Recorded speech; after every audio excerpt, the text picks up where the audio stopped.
Hello everyone, greetings from PayTap's technical support team. In this series, you are going to learn everything you need to integrate PayTap's WooCommerce plugin into your WooCommerce store. Throughout the series, we will walk you through the 7 steps you need to fully understand and integrate the plugin. So let's start with the first step. In this step, we will learn how to set up, activate, and upgrade the plugin. Please note that you can find the full documentation for this part inside PayTap's support portal under the article called the WooCommerce Plugin Integration Manual. So let's get started. Before we start the actual setup, first we will get to know some basics first. The first thing we need to know is what is WooCommerce. WooCommerce is a well-known e-commerce plugin for WordPress that helps businesses to simply create and manage online stores with a high level of flexibility and a set of wonderful features. You can read more about WooCommerce and WordPress inside our article WooCommerce Plugin, get to know more about the WooCommerce platform, or we recommend you to visit their official website.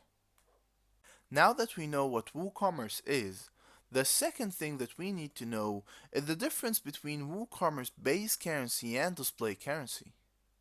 The WooCommerce base currency or payout currency is the currency where all your payments will be initiated and charged with.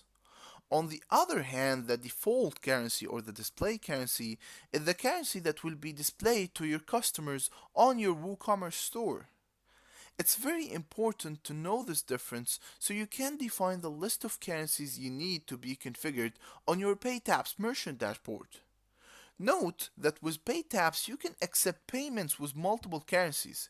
You just need to reach us at customercare@paytaps.com requesting the number of currencies you need to be added to your dashboard.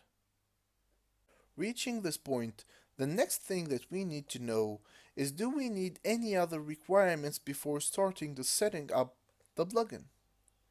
Actually, the only requirements we need is to set up your WooCommerce store and meet the minimum requirements for WooCommerce itself. You can find down here the minimum requirements recommended by WooCommerce and WordPress team. You can read more about WooCommerce requirements at their official website. So now, after setting up our WooCommerce store, we are ready to set up the plugin. In the next video, we will start setting up the plugin.